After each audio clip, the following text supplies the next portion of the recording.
سلامونه زموږ ګرانو خوږو دوستانو ملګرو په خاص ډول د ټکنیکل شهید یوټیوب چینل مینوالو ستړي مه شئ خدای دې وکړي چې ټول ښه او جوړ صحتمن اوسئ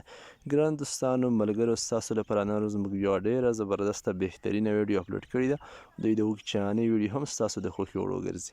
نننۍ ویډیو زموږ خاص د ټرانسلیټ په اړه ده چې مثال د ټرانسلیټ نه موږ تاسو څنګه کولی شو چې خپلې پیسې نغدي ډول راواخلو ډېرو دوستانو ملګرو سره همدا ستونزه همدا پوښتنه پیدا کیږي چې د ټرانسلیټ نه پیسې څنګه راایستل کیږي یا د ټوکن پاکټ څخه نو متوجه اوسئ ډېر دوستان نن سبا په آنلاین سایټونو کې یا مثال په باینانس کې یا مثال په جی آی کې چې نن سبا د یو سایټ چې ډېر مشهور دی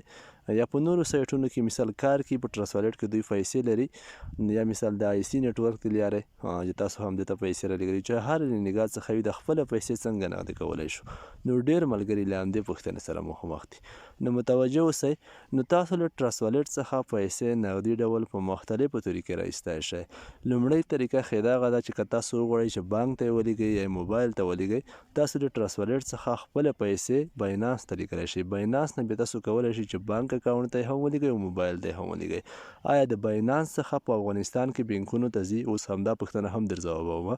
ملګرو یوه ټکي ته مو پام وي د افغانستاني باینانس پیسې د افغانستان بینکونو ته نه ځي که ستاسو باینانس په خارجي ادرس و یا د پاکستان باینانس و یا د سعودیا باینانس و یا د امریکې په نمبر مثال د امریکې په لسنس چې ویریفای شوی یا د پاکستان په پاسپورټ د پاکستان په نمبر ویریفای شوی نو هلته تلای شي پاکستان باینانس نه خپله پاکستان باینانس ته پیسې بینکونو ته سي او د امریکې باینانس څخه امریکې بینکونو ته او د سعودیا دوبۍ نه خپلو هیواد بانکونو ته تلای شي خو د افغانستان بانکونو ته پیسې نه راځي آنلاین همدې ته هم متوجه اوسئ او یوه خبره شته د افغانستان موبایل نمبر ته د خپل باینانس څخه پیسې لیږلی شي بله تر ټولو اسانه لار د ټرانسلیټ څخه د نغدو پیسو ایستلو چې په ټرانسلیټ کې تاسو پیسې ولرئ هغه خرڅیږي څه ډول خرڅیږي په کات چې تاسو یو پوسټ هم وکړئ چې زما سره یا یو اس ډي ټي دی یا بي ان بي دی هر څوک یې اخلي تاسو په یو چا باندې خرڅوای شئ په افغانۍ یا په کلدارې چې په هر ملک کې اوسیږئ تاسو ته کس نغدي هم پیسې درکوی شي او په مختلفې طریقې لکه په افغانستان کې د ام ټي ان مومو څخه ډېره استفاده کیږي تاسو ته په مومو هم لګلی شي پاکستان کې په ایزي پیسې هم درته لیږلی شي نو په همدې طریقې تاسو نغد رسولی شئ زه خپله ملګرو په افغانستان کې اوسېږم د ټرانسلیټ نه پیسې زه د مومو د لارې راباسم زه خپله پیسې په یو چا باندې خرڅ کړم چې ټرانسلیټ ته یو اس ډي ټي راشي یا ماته په ام ټي ان مومو باندې افغانۍ راولېږي زه دوی ته یو اس ډي ټي ولیږم خپلې افغانۍ د ام ټي ان مومو څخه د ام ټي ان په شرکت نمایندګۍ څانګه کې راوباسم د افغانستان په هر ولایت کې چې اوسېږئ تاسو په همدې طریقه د ام ټي ان مومو نه راستای شئ که بیا هغه ورونه چې په پاکستان کې اوسېږي د ایزي پیسه څخه هم په هره څانګه کې په هر کونج کې راستای شي په هر دکان کې هلته سیستم شته همداسې په نورو ملکونو کې هم دا سیستمونه وي خو په د خارج ملکونو کې زه داسې خاص بلد نه یم لکه امریکا د سیستمونو سره یا دوبۍ سعودیا کیدای شي هلته هم لکه څه ډول چې په پاکستان کې ایزي پیسه ده په افغانستان کې ام ټي ان مومو ده لکه حساب پې داسې نور هم سیستمونه موجود دي خو په افغانستان کې تر ټولو اسانه طریقه ام ټي ان مومو ده یعنې د خپلې پیسې تاسو خرڅولی شئ په یو چا باندې په نغدي هم پیسې اخیستلی شئ په مومو یې هم اخیستلی شئ نو همدا یې تر ټولو غوره بهترینه طریقه ده نو تاسو همدې ته هېڅ سوچ ونه کوئ مثال هېڅ کوم تشویش ونه کوئ چې زموږ سره په ټرانسلیټ کې پیسې شي دا به راایستل کېږي نه سلو په سلو کې راایستل کېږي په دې کې هېڅ مشکل هم نشته هېڅ ستونزه نشته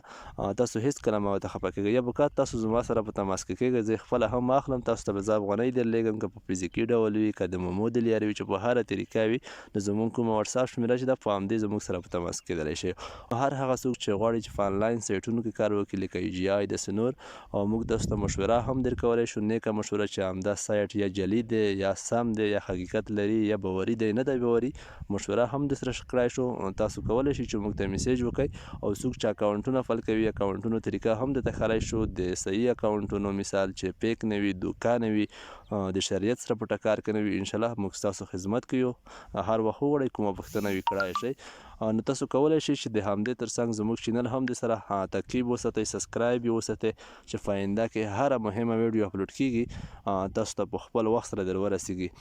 زموږ چینل به اوس خلاص شي نیټ لږ کمزوری دی همدا زموږ چینل دی ټکنیکل شهید په نوم همدا هم تاسو د سره تعقیبولی شئ که هر څوک په تاسو کې هم د چینل ته نوي راځئ نو چینل حتما تاسو د سره سبسکرایب کړئ تعقیب یې وساتئ چې په آینده کې هره مهمه ویډیو اپلوډ کیږي د آنلاین پیسو په اړه کوم سایټ کوم اپلیکیشن نو انشاءالله تاسو ته بیا په خپل وخت سره دررسېدلی وي د اوس لپاره د خدای په امان ټولو دوستانو ملګرو ته ښه وخت په خدای مې سپارلی یاست